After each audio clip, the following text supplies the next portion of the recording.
Hi guys, Pakistani family reaction. तो कैसे हैं आप सब? मेरा नाम जादा है। मैं नानदी। यार भारत के अंदर दुनिया का सबसे बड़ा हाई टेक फॉर्म देखकर पूरे दुनिया के उड़ गए छक्के। High tech? हाँ। ये क्या होता है वो? यार मतलब के टेक्नोलॉजी वाले। अच्छा। हमारे पास तो बंदे काम करते हैं सारे यार फार्म। लेकिन ये फार्म मतलब फार्म के अंदर कौन सी टेक्नोलॉजी हो सकती है? वैसे ये भी सोचने की बात। हाँ ना, हमारे पास तो आदमी काम करते हैं, वो दूध मूध धोते हैं, सब कुछ आदमी काम करते काओ हैं। जान जो काओ हाँ, का फार्म होता है, लेकिन अब मैंने ये हाई टेक अब पता नहीं ये क्या है, तो वॉच करेंगे तभी इसके बारे में हमें पता लगेगा। तो जल्दी से पहले वॉच कर लेते, काउंट करते स्टार्ट। आज हम आए हैं भारत के सबसे बड़े डेयरी फार्मों में से एक फार्म पर, जो कि 150 एकड़ के अंदर फैला हुआ है। हाईटेक और ऑटोमेशन का एक बेहतरीन नमूना। 500 गायों के साथ 2000 लीटर तक का दूध उत्पादन, साथ ही घी और दही सभी कुछ बेचते हैं। करोड़ों के इस प्रोजेक्ट को डिटेल से जानेंगे। चलिए बात करते हैं दीपक जी। नमस्ते दीपक जी। नमस्ते। इस फार्म के बारे में बताइए। तो ये हमारा जो फार्म है पूरा 150 एकड़ में पूरा हाईटेक फार्म है। इसमें मिल्किंग से लेके सब चीजें सब फुली ऑटोमेटिक है, और हम दूध और उसके बाय प्रोडक्ट्स यहाँ से सेल आउट करते हैं, और हमारा पूरा घी जाता है ऑल ओवर इंडिया। तो अभी कौन कौन सी ब्रीड है आपके पास में यहाँ पे? हमारे पास सभी साहिवाल, गिर, थारपारकर, राठी, ये सभी ब्रीड है, जिसमें हमारे पास साहिवाल सबसे ज्यादा है। अच्छा, और पूरे फार्म जैसे आपने 150 एकड़ बताया, तो कैसे कैसे आपने डिवाइड किया हुआ सर जी? 15 एकड़ के अंदर डेयरी फार्म है, बाकी 35 एकड़ के अंदर गाय के लिए हमने हरा और सूखा चारा लगाया है, और बाकी अप्रोक्सीमेट 100 एकड़ के अंदर ऑर्गेनिक फ्रूट्स एंड वेजिटेबल। अच्छा, तो 15 एकड़ के अंदर गाय का है, तो गाय का किस हिसाब से शेड आपने डाले हुए हैं? एक मिल्किंग एनिमल्स का शेड है, एक ड्राई प्रेग्नेंट का है, एक मैटरनिटी शेड है, एक अपना मिल्किंग पार्लर का शेड है, और एक हीपर शेड है। अच्छा, और ये जो फिलहाल में हम यहाँ पे देख रहे हैं किसका? ये मिल्किंग एनिमल्स का शेड। मिल्किंग अच्छा, ये एनिमल्स दूध का। वाले। तो यहाँ पे अभी कितने मिल्किंग काउस हैं यहाँ पे फिलहाल में? यहाँ पर अभी अराउंड 150 टू 160 मिल्किंग काउस। तो खाली दूध सप्लाई कर रहे हैं या और कुछ भी? दूध के अलावा हम दही बना रहे हैं, पनीर बना रहे हैं, घी बना रहे हैं, छाछ बना रहे हैं। अच्छा, और कहाँ से सप्लाई कर रहे हैं? पुणे एंड पीसीएमसी, और घी हमारा customer all over India purchase पूरे इंडिया ऑल ओवर इंडिया। तो जैसे आप हाईटेक बता रहे थे स्टार्टिंग में, आपने बहुत ज्यादा फोकस किया, और कुछ भी है यहाँ पे ऑटोमेशन में जो आपने किया? ऑटोमेशन में हमारे पास पहला तो हम पूरा फार्म टीएमआर फीडिंग करते हैं जी। दूसरा ऑटोमेशन के लिए हमने यहाँ पर मिल्किंग पार्लर है, जिसमें अनटच्ड मिल्किंग होती है। उसके बाद वाटर ट्रफ लगा रखे हैं, मसाज ब्रश लगा रखे हैं, और सबसे बड़ा कि पूरा जितना भी डेयरी फार्म है सब सोलर पे चल रहा है। अच्छा, और सोलर का कैपेसिटी 100 kVA पर डे का। उसके बाद एक हमने ऑटोमेशन शावर टनल किया है। ये शावर टनल का क्या एडवांटेज है कि जो एनिमल की बॉडी हीट होती है वो इवेपोरेट हो जाती है, तो एनिमल स्ट्रेस फ्री हो जाता है। मिल्किंग जाने से पहले हम गाय को शावर टनल के थ्रू पास कराते हैं। रजत जी, आप यहाँ पे पूरा मिल्किंग संभालते हैं? हाँ, ये मिल्किंग डिपार्टमेंट मैं संभालता हूँ। तो एक चीज और देखने को मिल रही है, इसमें गले में एक टैग लगा हुआ है उनके, और कान में लगा हुआ है। इसमें क्या स्पेशल है? अभी ये जो गले में आपको टैगिंग दिखा रहा है, ये हमारे ये गाय की पूरी हिस्ट्री इसका डेटा सेंटर में हमारा डेली का डेली सेव हो जाता है। जैसे गाय में कितने परसेंटेज में आज चारा ली है, कितने परसेंटेज में आज पानी ली है, और दूध का उसका प्रोडक्शन कितना हुआ है, ये सारा डेटा हिस्ट्री जो है ये हमारे डेटा सेंटर में सेव हो जाता है डेली के डेली। ये खाया और अपने आप पता चल गया, पानी पिया अपने आप पता चल गया, करेक्ट, ऑटो अपडेट हो रहा है। करेक्ट। ये हमारा मिल्किंग पार्लर है जी। 12 गाय का मिल्किंग एक साथ होता है। अच्छा। और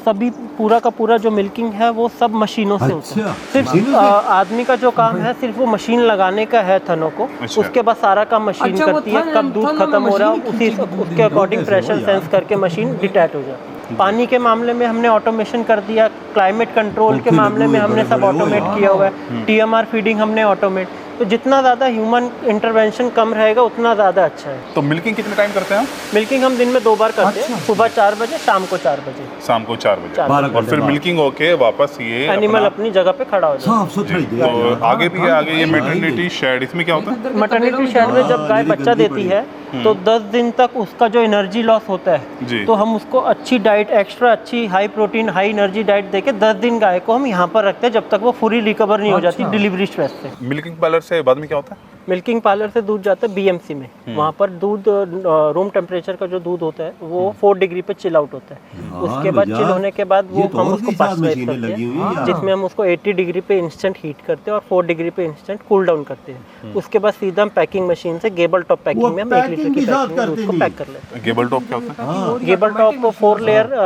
पेपर का रहता है, just like tetra pack. Tetra pack की तरह। तो टेट्रा आपने बोतल और पाउच पैकिंग क्यों नहीं चूज किया, ये क्यों चूज किया? एक तो हमने इको फ्रेंडली की तरफ जाना था, तो इस बॉटल इसलिए नहीं चूज करा, उसमें ब्रेकेज और लॉजिस्टिक इशू आता है, और केबल टॉप पैकिंग में कोई लॉजिस्टिक इशू नहीं है, इसमें वो तो इको नहीं फ्रेंडली। जैसे आप 1700-1800 लीटर दिन का कर रहे हैं, तो कितने का घी बना रहे हैं और पनीर बना रहे हैं और कितना दूध वो आपको? डिपेंड करता है ऑर्डर पे, जितने का ऑर्डर है, जितना दूध चल सेल आउट हो गया, जो बचा हुआ दूध है हम उसका अच्छा, उसको आप यूज कर लेते हैं, ऐसा नहीं कि खराब अपना जा नहीं, रहा। नहीं, ऐसा उसको कुछ ना कुछ बना लेते हैं। आगे और क्या क्या किया हुआ आपने? आगे हमने जो काउडंक और जो यूरिन का जो मिक्सचर होता है, जिसे स्लरी बोलते हैं, उसमें से हम पानी अलग कर रहे हैं और पाउडर अलग कर रहे हैं। इस स्लरी को हम उस सेपरेटर के थ्रू पास करते हैं, तो पाउडर अलग हो जाता है और सामने वाले टैंक में पानी अलग हो जाता है। अच्छा। उस पानी को हम पंप आउट करके ड्रिप के थ्रू अपने पूरी खेती में यूज करते हैं। दूसरा, ये जो पाउडर होता है, हम इसका कंपोस्ट और वर्मी कंपोस्ट बनाते हैं, और यही वर्मी कंपोस्ट और कंपोस्ट हम अपने पूरे एज अ फर्टिलाइजर यूज करते हैं पूरी अपनी खेती में। क्या क्या कर रहे हैं खेती के अंदर? अभी जैसे हमने अभी आम दे रहे हैं, ब्रोकली दे रहे हैं, बॉक चॉय दे रहे हैं, स्ट्रॉबेरी दे रहे हैं, बाकी अपनी जो सीजनल वेजिटेबल है। फॉडर कितने में कर रहे हैं और फ्रूट्स एंड ये कितने में कर रहे हैं? 60 एकड़ के अंदर हम फॉडर कर रहे हैं, जिसके लिए हम गाय के लिए हरा और सूखा चारा खुद लगा रहे हैं। तो फॉडर में क्या लगा रहे हैं? फॉडर में हम नेपियर लगा रहे हैं। नेपियर लगा रहे हैं। अच्छा, 40 एकड़ के अंदर नेपियर ही हाँ, अपना।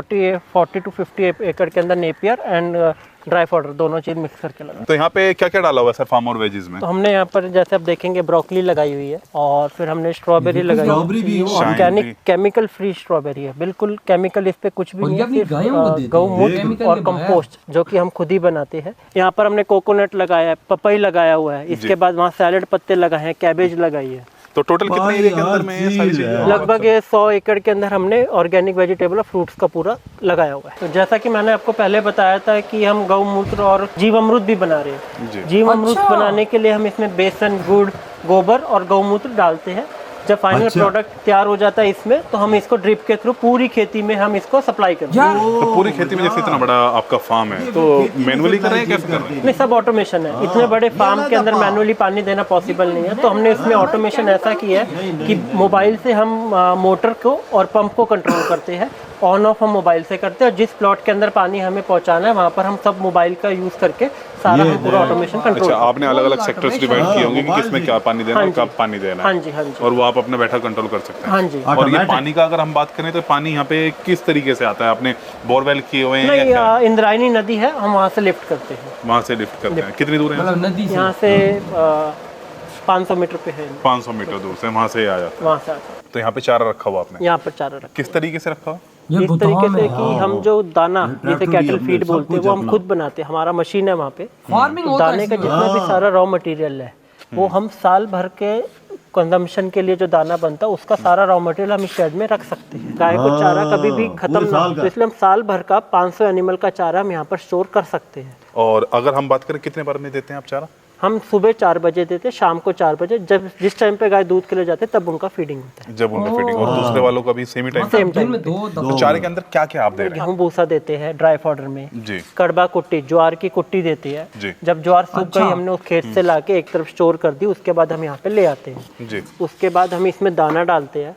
हरे चारे के अंदर हम उनको अल्फा घास देते हैं, नेपियर देते हैं और साइलेज, कॉर्न साइलेज। ऐसे फार्म में ना और इस सभी आइटम हम मिक्स करके इस टीएमआर, जिसे टीएमआर फीडिंग सिस्टम से हम उसको टोटल मिक्स राशन के अंदर डाल देते हैं। ये देखो, ये साथ साथ देखो, डॉक्टर की प्रिस्क्रिप्शन के अकॉर्डिंग हर एक हर्ड का अलग अलग फॉडर है, तो उनको जितना जितना जैसे हरा चारा, सूखा चारा में जितना क्वांटिटी लगता है, उसके अकॉर्डिंग हम इसमें डाल के 4 बजे फीडिंग स्टार्ट करते हैं। अच्छा, डॉक्टर के हिसाब से होता है? डॉक्टर के हिसाब से। कितने डॉक्टर? ये भी मशीन डाल फार्म पे एक डॉक्टर और उनके हाथ के नीचे 3 LSS, लाइफ स्टॉक सुपरवाइजर। अच्छा, वो डॉक्टर भी ठीक है। और यहाँ पे आपने जो साइलेज है, साइलेज कहाँ पे स्टोर करते हैं? साइलेज हम साइलेज बंकर बना रखे हैं, हम उसमें स्टोर करते हैं, क्योंकि एक बंकर का साइज 500 टन है, तो 500 टन के 5 बंकर है, 2500 टन, तो इतना लग नहीं सकता फील्ड में 2500 टन के अकॉर्डिंग मक्का, तो थोड़ा हम लगाते हैं, बाकी हम बाहर से लेते हैं। इतने बड़े बाम की बायोसिक्योरिटी कैसे मेंटेन कर रहे हैं आप? बायोसिक्योरिटी ऐसे मेंटेन करते हैं, जैसे एंट्रेंस के टाइम पर टायर डिपिंग सेक्शन है, तो उसके अंदर हमने केमिकल डाला हुआ है, तो उस केमिकल में जो टायर्स के अंदर जितना भी सब इन्फेक्शन और बैक्टीरिया रहते हैं, वो वहीं पे वॉश आउट हो जाते हैं। इसके बाद जो छोटे बच्चे होते हैं 50 दिन के अंदर के, उनकी इम्यूनिटी कम रहती है, तो हम किसी को भी उन बच्चों के पास नहीं जाने देते सिवाय डॉक्टर के। दूसरा कि प्लांट, हमने हमारा जो प्लांट है जहाँ पर प्रोसेसिंग और पैकेजिंग होती है, वो भी हमने फुल क्लीन एंड पूरा हाइजीन उसमें मेंटेन करा, उसमें भी हमने एंट्री रिस्ट्रिक्ट की हुई है। जी। और जैसे अगर आप इसको फ्यूचर पॉइंट ऑफ व्यू से बात करें, मिस्टर मिल्क जैसे आप 5 साल से लगातार कर रहे हैं, अच्छा धीरे धीरे बढ़ा रहे हैं, क्या फ्यूचर कॉन्सेप्ट आपका? फ्यूचर कॉन्सेप्ट ये है कि एक तो देसी गाय की अच्छी ब्रीड बनानी है, अच्छी से अच्छी साहिवाल ब्रीड बनाएंगे हम, कि पूरे भारत में जिसको भी साहिवाल चाहिए वो मित्तल डेयरी फार्म से ही परचेज करे, उसके ऊपर हमारा मेन फोकस है। दूसरा अच्छा अपने को A2 मिल्क बढ़ाना है, इन ब्रीड की कैसे क्वांटिटी बढ़ाई जाए। देसी गाय की क्वालिटी है दूध में, मगर क्वांटिटी नहीं है, हम उसी पे हमारा फ्यूचर है कि क्वांटिटी बढ़ानी है, ब्रीड अच्छी बनेगी तो क्वांटिटी। और अभी कितना ब्रीड का मैक्सिमम पहुंच चुके हैं? अभी हमारे जो बच्चे हैं फार्म के वो टूवर्ड्स प्योरिटी आ गई है साहिवाल में। अच्छा, नहीं मिल्किंग कितना लीटर दूध देती है एक गाय मैक्सिमम? एक गाय अभी हम जब थी 6 से 8 लीटर की एवरेज थी, अभी हमारे फार्म पे 10 से 12 लीटर की एवरेज पे आई है। एवरेज पे भाई साहब जबरदस्त। लेकिन यार मजा आ गया ऐसी चीजें देख कर के इंडिया के अंदर फार्मिंग भी भाई साहब इस टाइम हाई टेक हो गई और ऑटोमेटिक है। दुनिया की हर चीज वहाँ पे ऑटोमेटिक हो रही है। वहाँ पे गायों को खाना भाई साहब जो मिल रहा है वो ऑटोमेटिक मिल रहा है। भाई ट्रैक्टर लगे हुए हैं, वो फेंकी जा रहे हैं मशीन के थ्रू, तो आगे जा ही जा रहे हैं। गाय को नहलाना हो तो ऑटोमेटिक भाई साहब शावर लगे हुए यार। जो पौधों को पानी देते हैं गाय के चारे वाले जमीन को, वो भी मोबाइल से। वो देख मोबाइल मारते हैं, वो पानी चाहिए हो तो उधर निकल जाते हैं। ये देख और सोचने वाली बात है ये कैसे यार। और भाई मैं तो यहाँ पर हैरान हूँ, गायों को मसाज देते हैं भाई अंदर, वो भी मशीन कर रही है भाई। उसको नहलाना हो तो पानी शावर ऊपर लगे, जिस गाय की मर्जी आए पानी में आराम से नहा धो के निकल जाए। बिल्कुल। और फुल सोलर पे है भाई। अंदाजा लगा। और 150 एकड़ 150 और अंदर ही अपना सब कुछ कर रहे हैं। सब कुछ सेट। यार ऐसे फार्मिंग हमारे यहाँ क्यों नहीं है यार?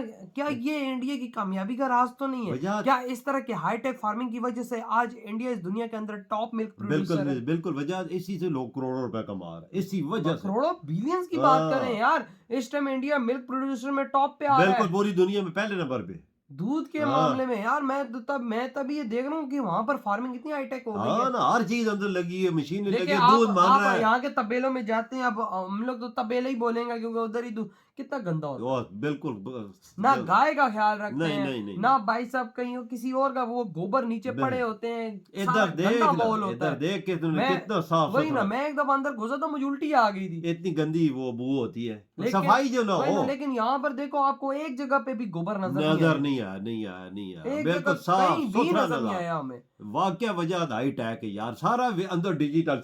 वही ना भाई, खाना उनको मिल रहा है डिजिटल भाई। उसको क्या कहते हैं, उनके लिए खाने तैयार हो रहे हैं वो डिजिटल भाई साहब। फुल प्योर, केमिकल का तो नाम ही नहीं। तभी तो भाई साहब आप खुद सोचे 150 एकड़ पे फैला हुआ है। और फुल राशन 1 साल का अपना रख लेते हैं गाय का। हर चीज, चारा हमारा जी को चीज रख लेते हैं। और वो जो दूध चोने वाली चीज है वो मशीनें लगाते हैं भाई, और वो खुद उनके थनों से भाई साहब दूध निकाल रहा है। ये देख कमाल चीज हो यार।